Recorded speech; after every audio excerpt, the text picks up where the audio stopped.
So, what are we talking about today? Let's talk about for sale by owners, okay?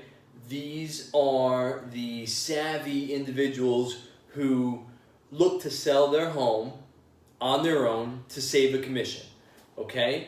And so this is just a homeowner putting their house on the internet, marketing and advertising their house on their own, and then acting as if they are their own listing agent, right?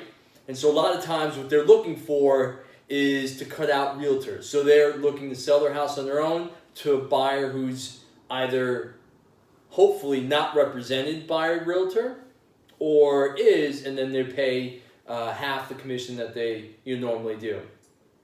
Now, before all you for sale by owners and anyone thinking about selling the home gets excited about this last statement or prior statement, let's talk about the stats. So on average, okay, and this is an average that is nationwide, right? So the NAR, National Association of Realtors, has put a stat together for us that on average, a for sale by owner actually loses 12.6% gross to them when they sell by themselves.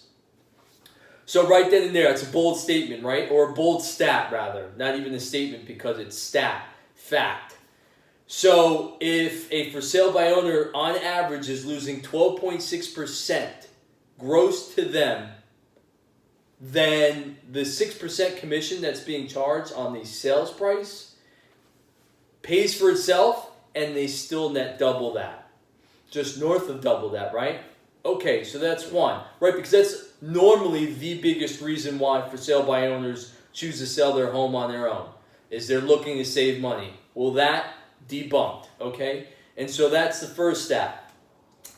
The other thing that I want to pose out there is the liability, right? So for sale by owners, if you are not accustomed to dealing with contracts, stay right there.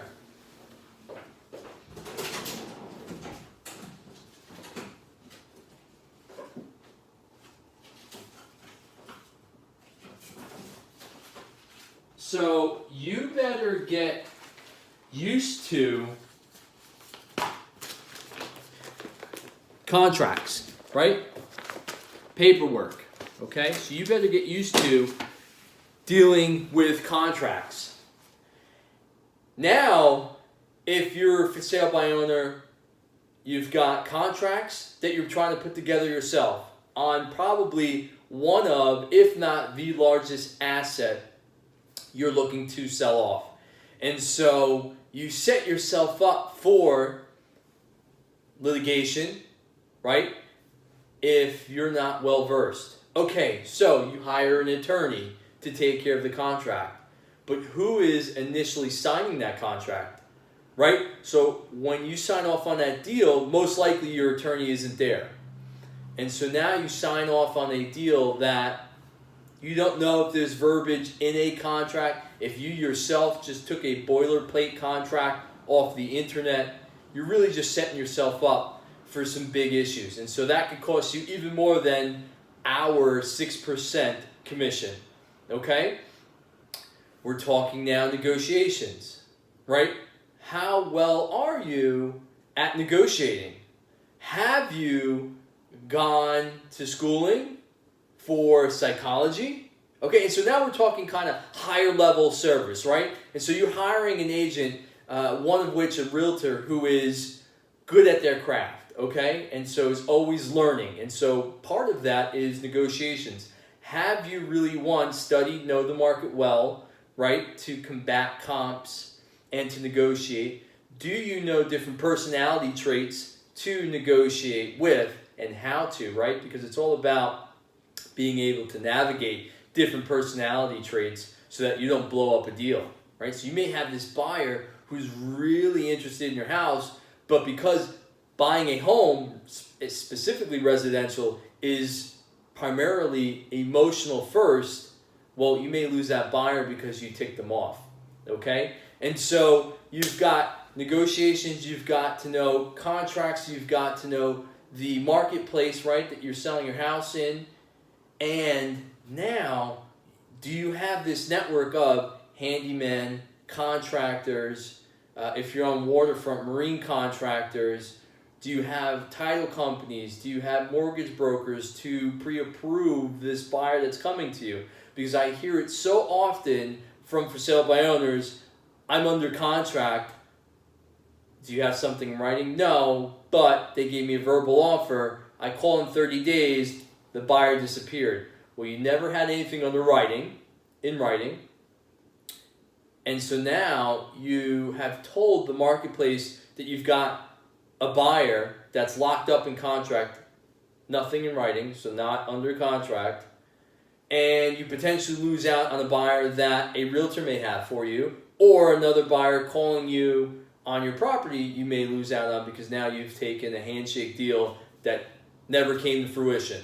So that's the small part of it. Then we can go on a tangent on marketing and advertising a home. And so, yes, any realtor can go ahead and plug your home into the MLS, multiple listing service, right through the IDX feed. It gets fed out through Realtor.com, Zillow, and the big syndicated partners, okay? And then also, obviously, our multiple listing service gets provided to us, and brokers can go ahead and see your home, right?